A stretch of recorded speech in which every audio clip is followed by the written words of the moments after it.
Voyez ce lac. C'est un endroit idéal pour une escapade en famille.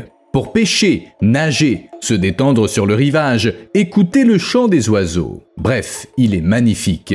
Mais les bords de ce lac donnent l'impression que les choses ne sont pas aussi simples qu'elles le paraissent. Mais est-ce bien un lac, au fait ?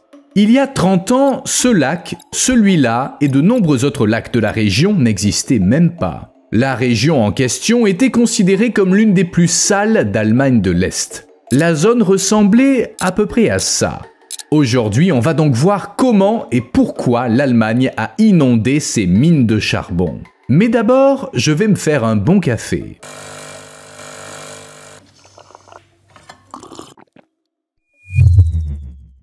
Voici un rappel discret de laisser un like si vous avez tendance à oublier, mais si vous n'aimez pas ça, ne vous forcez pas. Et merci à ceux qui comprennent ce que vous savez. Dans les années 1980, un satellite survolant le centre de l'Allemagne aurait vu de nombreuses mines à ciel ouvert où l'on extrayait du lignite. C'est un type de charbon qui a été et est encore utilisé pour produire de l'électricité. L'exploitation du lignite a commencé dans le centre de l'Allemagne il y a 150 ans et le pays est vite devenu le premier producteur mondial. Au 19e siècle, les mines à ciel ouvert étaient encore petites et l'extraction se faisait manuellement. Contrairement au charbon plus sombre, les gisements de lignite se trouvent près de la surface, de sorte qu'il est plus facile de les atteindre par le haut, plutôt que de creuser des mines souterraines. Au fil du temps, la technologie s'est améliorée et les mines se sont agrandies, ce qui bien sûr a nui à l'environnement. En fin de compte, l'extraction du lignite a affecté 1770 km² de campagne, terre et eau comprises, entraînant le déplacement d'animaux, mais aussi d'humains, et contribuant aux émissions de gaz à effet de serre. Ce n'est que dans les années 1990 que certaines mines du centre de l'Allemagne ont commencé à fermer. L'orientation a changé et l'opinion publique s'inquiétait des conséquences. En outre, de nouvelles sources d'énergie sont apparues. Mais les mines n'ont pas disparu, elles sont toujours là en activité et on continue à y extraire du charbon. Cependant, certaines mines, épuisées et où il n'y a plus rien à exploiter, ont changé pour de bon.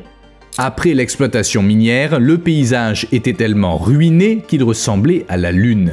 En fait, il a même été envisagé d'organiser des visites guidées intitulées « Un voyage sur Mars ». Mais ça n'a pas eu lieu, les mines ont été réhabilitées à des fins différentes et de nombreuses personnes, dont les anciens mineurs eux-mêmes et des fonctionnaires, ont tous ensemble rempli les mines d'eau. Au total, plus de 140 mines de lignite ont été inondées. L'idée de transformer les mines en lacs est née en RDA en 1973 lorsque l'une des mines, située près de Senftenberg, a été inondée sur la recommandation de paysagiste Otto Rindt. Le lac de Senftenberg, surnommé la baignoire de Dresde, a servi de modèle au plan de développement. Après la réunification du pays, les mines restantes ont été gérées par la société suédoise Vattenfall ou cédées à l'entreprise publique LMBV et transformées en zone de loisirs. Mais avant ça, il y avait des problèmes à résoudre. L'un d'entre eux était le coût. Le nettoyage lié à l'impact des mines était estimé à 12,9 millions d'euros. Toutefois, le gouvernement allemand a pris en charge ces dépenses. L'eau utilisée pour remplir les lacs provenait de grandes rivières comme la Spree et l'Elster noir. Elle provenait également des nappes phréatiques ou de l'eau demeurée après le drainage d'autres mines encore en activité. Il faut souligner que la création de lacs est un projet à long terme.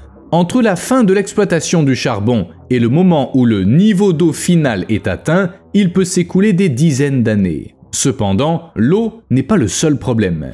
Parfois, la transformation d'une ancienne mine en lac nécessite d'importants travaux de terrassement.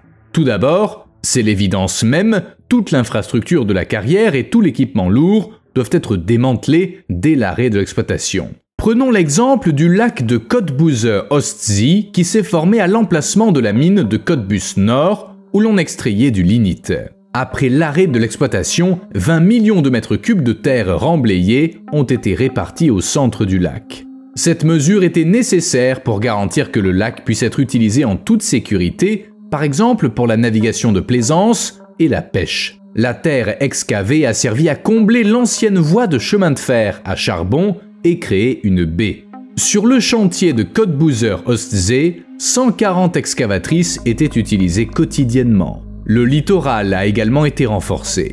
D'abord, les rives naturelles au sud, à l'ouest et au nord, qui n'avaient pas été affectées par les travaux, ont été aplanies. Un rivage oriental et des îles côtières ont été créés à l'aide d'équipements miniers. Ensuite, des mesures de stabilisation supplémentaires ont été nécessaires et ce n'est qu'après tous ces travaux que le lac a pu être rempli. Précisons que des lacs peuvent se former à l'emplacement d'anciennes mines sans l'aide de l'homme.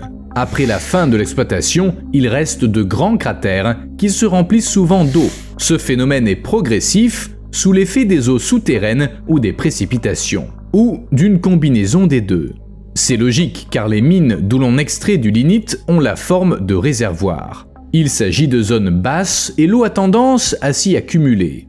Ainsi, on ne fait rien de particulier, on ne fait qu'accélérer un processus naturel. Et bien sûr, on en tire un certain bénéfice. Bon, vous l'aurez compris, l'Allemagne compte de nombreux lacs artificiels nés de mines qui ne sont plus exploités. Cependant, le plus grand d'entre eux est le Geseltalsee. Cet endroit était autrefois extrêmement pollué, les habitants n'étendaient jamais leur linge à l'extérieur et ils ne portaient pas de chaussettes blanches car ils savaient qu'elles ne le seraient plus après quelques minutes à peine. La poussière de charbon recouvrait tout le temps. Regardez maintenant ce paysage intact, forêt de pins, prairies, eau calme et étincelante, et pistes cyclables parfaites. Il s'agit d'une ancienne carrière fermée en 1993 et qui ressemblait à une carrière. Le lac de Geseltalsee couvre aujourd'hui 18 km² et des vignobles ont été plantés le long de ses rives. La surface de l'eau reflète la lumière du soleil sur les vignes et l'humidité autour du lac les protège du gel en hiver. Selon les experts, les sols extrêmement acides, typiques des zones excavées, freinent la croissance de la plupart des plantes, mais ils sont parfaits pour la vigne. Actuellement, des producteurs élaborent du vin blanc, du rosé, du rouge et du vin pétillant à partir de raisins cultivés sur l'ancien site minier. Et le nombre de ces lacs ne cesse de croître. En lieu et place des centrales à charbon, l'horizon est désormais bordé d'éoliennes et les champs de panneaux solaires.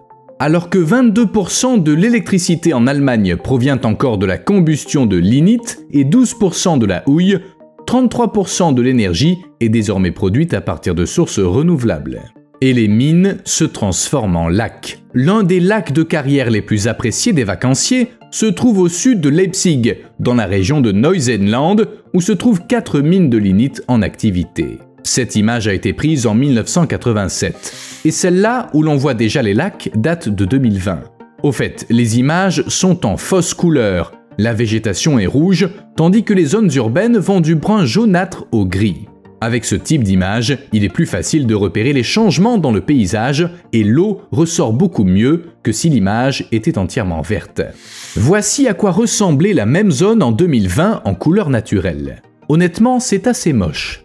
Les gestionnaires du Neuseeland prévoient d'inonder une vingtaine de mines au cours des années à venir. De nombreux lacs seront reliés entre eux et avec les rivières voisines, créant un réseau de voies navigables s'étendant sur plus de 200 km. Le développement de cette région est considéré comme l'une des plus grandes réussites de l'ex-RDA. Des pistes cyclables font le tour de chaque lac et plusieurs d'entre elles se croisent pour créer un réseau de 500 km de long.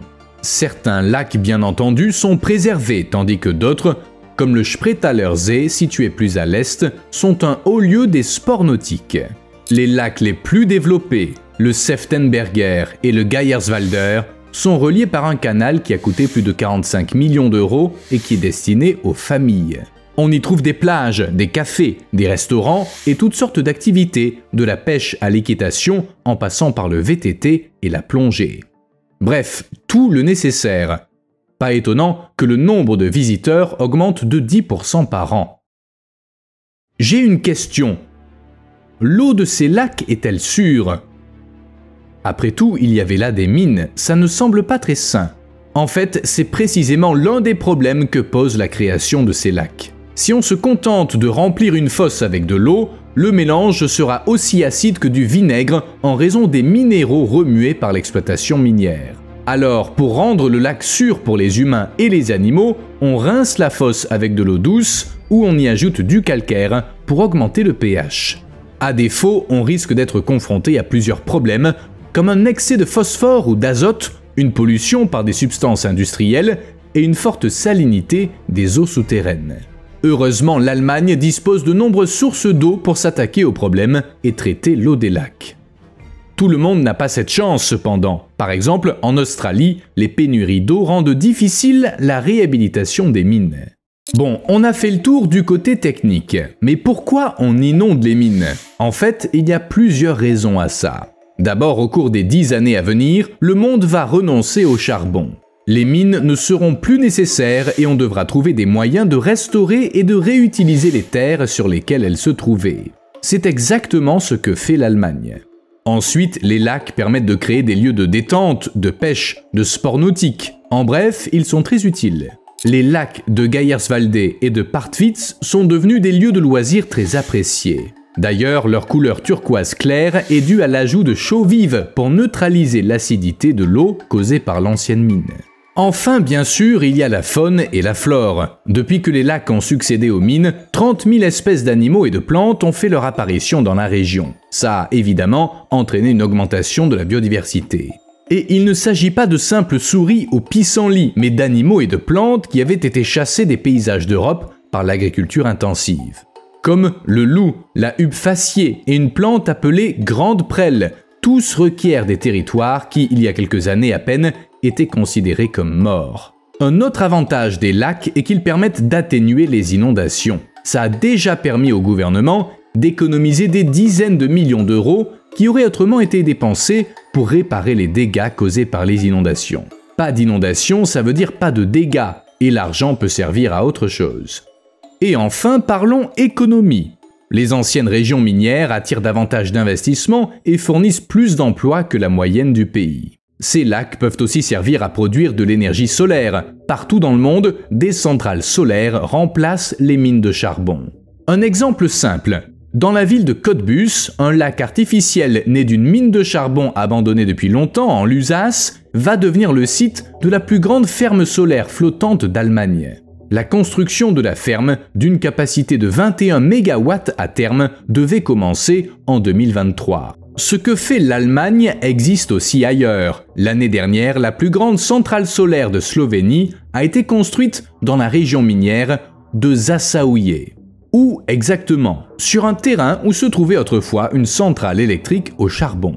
Dans la région autonome chinoise de Mongolie intérieure, la mine de charbon à ciel ouvert de Bohortaï, qui couvrait environ 200 km², a été réaménagée grâce à 1,12 million de panneaux solaires. Les efforts déployés pour rendre l'ensemble de la zone verte n'ayant pas abouti, on a choisi de construire une centrale solaire respectueuse de l'environnement. Aujourd'hui, d'anciennes fosses sont couvertes de panneaux solaires et on fait pousser des choses dessous. Les experts l'affirment, restaurer une carrière est coûteux et prend beaucoup de temps, mais de telles transformations deviendront de plus en plus courantes. Plus l'abandon du charbon se fera à l'échelle mondiale, plus nombreuses seront les mines réaffectées. En outre, de nombreux pays disposent de si peu de terres qu'ils ne peuvent pas se permettre de gaspiller de l'espace. Mieux vaut réaffecter les mines utilement que de les laisser vides.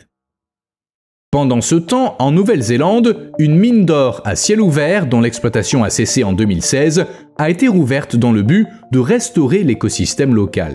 Plus de la moitié du site, soit 260 hectares, qui avaient été découpés dans le flanc d'une colline, ont été revégétalisés dans le cadre du projet de restauration Reefton. Le projet a été lancé et réalisé par la société propriétaire de la mine Oceana Gold. Actuellement, 800 000 plants de hêtres et autres essences locales ont été plantés et plus tard, on prévoit de faire pousser 200 000 plants supplémentaires sur la nouvelle couche de terre arable. 64 000 plantes de zones humides occuperont les rives du lac peu profond. Le remodelage et la végétalisation de terres arides font également partie des efforts déployés pour accroître la biodiversité sur le site. Il est à peine reconnaissable. Il y a quelques années encore, il n'était qu'une carrière dénudée. Ailleurs aux États-Unis, la situation des mines est unique. Les entreprises minières sont censées réhabiliter les anciennes carrières, même si des milliers d'entre elles sont laissées à l'abandon en raison des coûts. À cause des niveaux élevés de résidus chimiques dans les roches et le sol, on ne peut pas faire grand-chose sans ajouter une couche de terre saine. Cependant, dans la vaste région minière de Virginie occidentale, il existe une plante qui prospère même dans le sol pauvre et presque mort des anciennes carrières. La lavande. La lavande pousse normalement sur les sols secs et rocailleux de la région méditerranéenne, mais elle est aussi cultivée avec succès sur d'anciens sites miniers par l'Appalachian Botanical Company. Cette même entreprise transforme l'huile de lavande pour en faire des cosmétiques et des produits culinaires. En général, on plante des forêts pour réhabiliter les carrières de Virginie occidentale, mais c'est lent et coûteux. La lavande, quant à elle, pousse rapidement et elle demande peu d'espace. Elle ne nécessite aucun produit chimique ou pesticide. Elle n'a même pas besoin de beaucoup d'eau. Elle attire également les abeilles, des pollinisateurs essentiels qui contribuent à restaurer la biodiversité sur les terres appauvries. En outre, la culture de la lavande crée des emplois pour les gens qui travaillaient dans l'industrie du charbon et qui ont perdu leur travail en raison du passage aux énergies renouvelables. De plus, la lavande a une odeur fantastique. La plus grande nouvelle de ces derniers jours est que j'ai installé un sapin de Noël à la maison pour la première fois. J'attends maintenant Noël avec impatience. Pompe à chaleur dans un lac. À quoi d'autre peut servir une ancienne mine? Eh bien, à fournir du chauffage, mais sans charbon. J'ai déjà mentionné la ville de Cottbus dans l'est de l'Allemagne. Là, on va installer une pompe à chaleur dans un lac artificiel créé dans une ancienne mine de charbon. Ce projet couvrira 40% des besoins en chauffage de la ville, ce qui est impressionnant. Après tout, le pays prévoit de se passer complètement de charbon d'ici les années 2030. L'installation de Cottbuser Ostsee servira d'accumulateur de chaleur. Mais comment ça fonctionnera? C'est très simple. Plus on s'enfonce dans la terre, plus la température de l'eau dans les mines augmente, ce qui en fait un bon moyen de chauffage. Normalement, la température de l'eau est comprise entre 10 et 20 degrés Celsius, mais à une profondeur d'1 km, elle peut atteindre 40 degrés. Ainsi, plus la mine est profonde, plus l'eau est chaude. Il ne reste qu'à installer des pompes à chaleur pour en extraire l'eau et l'injecter dans les systèmes de chauffage. En plus d'être écolo, cette méthode de chauffage est pratique car elle ne dépend pas de la saison. La température à l'intérieur d'un puits de mine est stable en permanence. De plus, l'eau des puits peut être utilisée pour chauffer et refroidir les pièces. En bref, il n'y a que des avantages et aucun inconvénient. Une mine devenue batterie. En fait, l'utilisation d'anciennes mines à des fins énergétiques est une pratique courante en Allemagne. D'ailleurs, le pays envisage de transformer l'une d'elles en une énorme batterie. Là, dans la mine, on stockera l'énergie produite par des centrales hydroélectriques et ce système permettra d'alimenter en électricité 400 000 ménages. La mine de Prosper Aniel, située dans le nord-ouest de l'Allemagne, a exploité du charbon pendant 50 ans avant d'être fermée en 2018. Sa profondeur de 600 mètres offre une opportunité unique pour la région qui ne dispose pas du relief nécessaire pour une centrale de pompage. Par ailleurs, la région a besoin de réservoirs et la mine pourrait servir à ça. L'eau sera pompée les jours où il y a un excédent d'énergie disponible et stockée dans un réservoir situé en surface jusqu'à ce qu'on en ait besoin. Vous connaissez le principe. Il y aura aussi à proximité de la mine une station d'une capacité de 200 MW qui produira de l'électricité à l'aide d'éoliennes, de panneaux solaires et de sources de biomasse en surface. Avec la station de pompage, l'ensemble formera une véritable centrale électrique. La plus belle des mines. Quand on pense à une mine de charbon, c'est pas le mot beauté qui nous vient à l'esprit. Mais la mine de Zollverein pourrait bien vous faire changer d'avis. Après sa fermeture, elle est devenue un lieu apprécié des habitants et des touristes. En fait, la mine a été transformée en un véritable musée. Mais que serait un musée sans visite? Bien sûr, il y en a. On peut découvrir la mine, classée au patrimoine de l'UNESCO, tous les week-ends vers 15 h. Des effets audiovisuels permettent de s'immerger davantage dans les processus d'extraction et de triage du charbon. On peut même entendre le bruit des chariots qui roulent. Cependant, si vous aimez explorer les souterrains, j'ai une mauvaise nouvelle. C'est impossible car la mine est fermée. Cependant, même sans aller sous terre, il y a beaucoup à voir. Par exemple, les énormes fosses en surface qui témoignent du passé minier, tandis que la nature reprend ses droits. Une verdure luxuriante recouvre la zone industrielle. Les habitants s'y promènent et ils y font du vélo et ils y organisent même des événements. En hiver, on peut même faire du patinage. Il est étonnant de voir une ancienne mine de charbon devenir un monument historique. Je n'avais jamais entendu parler d'une telle chose. Et vous? Luxe inabordable. Mais revenons à l'inondation des mines. On a déjà évoqué la fermeture de nombreuses mines en Allemagne, laissant derrière elles d'immenses fosses qui ont ensuite été inondées. En Australie, on ferme aussi des mines en raison de l'abandon des combustibles fossiles, mais l'Australie est confrontée aujourd'hui au même problème que l'Allemagne il y a des années. Les anciennes carrières sont dangereuses et les remplir d'eau semble être la meilleure idée. Cependant, en Australie, comme je l'ai mentionné, c'est plus difficile à faire. Parmi les problèmes figure l'impact environnemental du prélèvement de grandes quantités d'eau et la sécurité des futurs plans d'eau. Vous vous souvenez du climat australien, n'est-ce pas? L'eau est une ressource précieuse dans ce pays. En Allemagne, en revanche, c'est une autre histoire. Dans certaines régions, il y a un excès d'eau, ce qui permet de remplir d'immenses carrières à l'aide de cours d'eau, de sources souterraines, de la pluie et des eaux usées traitées provenant de mines en activité. Dans le bassin houillé australien de la vallée de Latrobe, les ressources sont plus limitées. En fait, pour inonder une seule mine, il faudrait plus d'eau que n'en contient le port de Sydney. Il faut savoir que les habitants de cette région australienne sont également activement impliqués dans le sort des mines. Ils suggèrent de nombreuses façons de les inonder. Mais comme je l'ai dit, c'est pas facile à faire et les autorités ignorent ces suggestions. Alors que faire? J'en ai aucune idée. La liste complète des méthodes n'a pas été divulguée et on ignore ce que réserve l'avenir.